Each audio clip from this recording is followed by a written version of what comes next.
Hi everyone, welcome back to another video on Altium Develop. So in this video, we will see that how we can go ahead after designing the schematics. So in the previous video, we have designed the schematics and now we are going to design the PCB. Wait, so before designing the PCB, we have to define the stackup and the design rules in Altium Designer Develop. So after designing the stackup and design rules, we can move towards the PCB design because most PCB problems don't happen during the routing. They happens because stackup and rules were never defined properly. So we will see how can we define the stackup and the design rules. So right now I am in the PCB doc file of the Altium Designer develop of our project. So we you know that how can we import the changes from the schematics. The schematics we have drawn, we can import the components from the schematics to this PCB layout PCB doc folder file. So first of all, when you import the components to the PCB doc file, you will see that this black area is empty and all the components are placed outside this black box. So it's the default placement of the component from the software because we will take the components to the black box and will define the position of each component because every component needs special care when routing. If there comes a differential pair or a high speed signal, but in this case, in our case, we don't have any differential pair. We have a high speed signal or switching signal for the switching regulator. So we will see how can we place this. So to define the stackup, we have opened the PCB stackup layer stackup option over here. So the first thing when it we open the PCB stackup, this nice view, we see that there are two orange rows over here. One is the top layer and the second is the bottom layer. In between there is a dielectric. So for this example, we will take an example of the four layer PCB design and how can we define the stacker for this. We will take the four layer example because we need a shorter return path for the current because of high frequency of the switching regulator.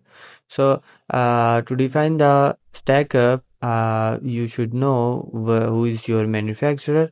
So I am taking an example of JLC PCB four layer stacker. Let's come back to the layer stacker manager and save it for now. And how we will make the changes to the layer stacker. Open the design and go to the layer stack manager, and when it's open you can insert the layer below because it is currently or by default two layer stacker. I have added two planes because our stacker will be signal plane and signal. On the top layer we will place all the components and it will be the single sided board because all the components will be placed on the single side, and top layer will be the signal layer, and the second layer we will place the ground. Take the thickness of the each layer and the dielectric options from the this manufacturer or the PCB fabricator.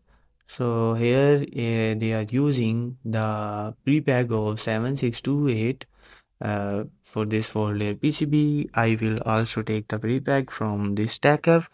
And how can we change the pre-pack into our layer stack manager? Go to the layer stack manager and click on the three dots over the dielectric and search for the 7628. And here you can see it is on the bottoms. It is on the most bottom side, this one. Just click over here and place it and you will see it is reflected to the third dielectric as well. The dielectric one will be our core, and we will be using the FR4 core between these, between layer 1 and layer 2. And you can also copy the thickness for your 4-layer stacker from this sheet. Copy the respective thickness and place in the respective position or location. I am using one OZ for top, one OZ for inner layer 1, and remaining all the layers are one OZ weight. So place the thickness like prepack is 0.21040, and just copy the others in the same way. After you are done with the entering the thickness and the dielectric, just save this stack up. And in the impedance, we don't have any impedance control signal in our design, so we don't need to care about that.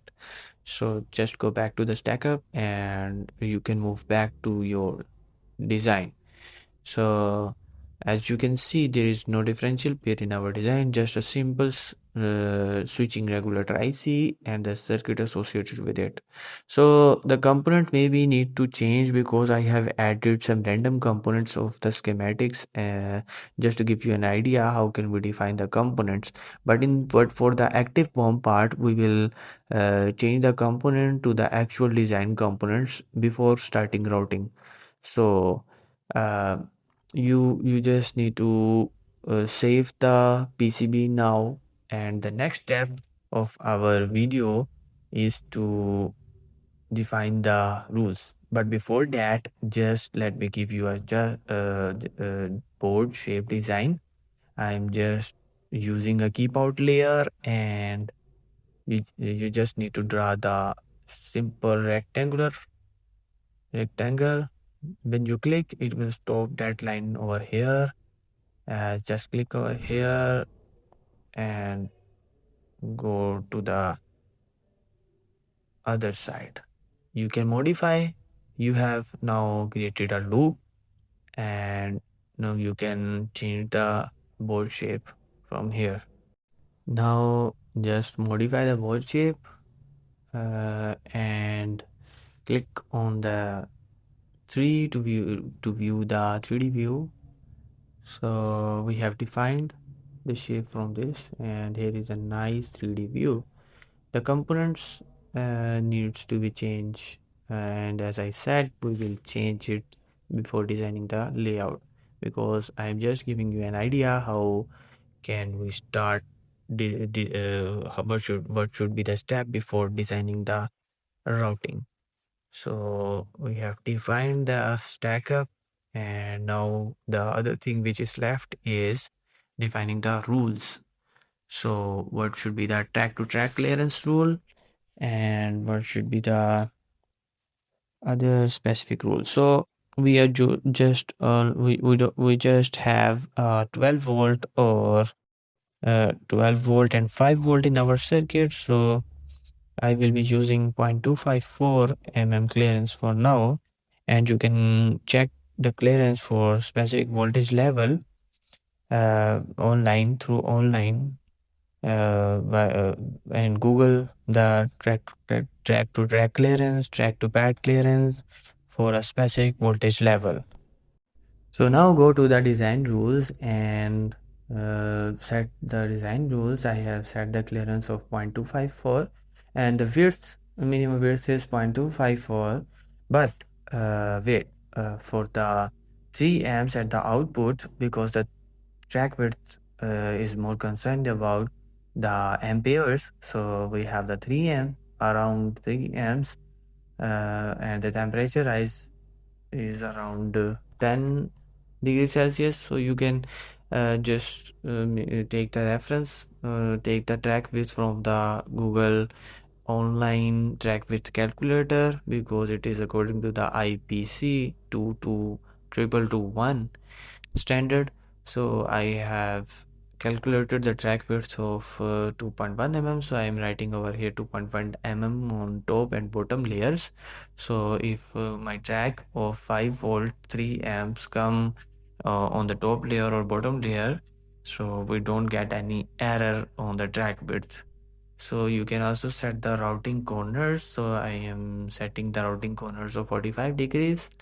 You can change it to the round, and depending upon your specific requirement. You can also set the specific routing corners for specific component. So via diameter, by default, I am taking this one. So now you can see we have also set the design rules. So that's all for today's video. In the upcoming video, we will explore more about the develop workspace.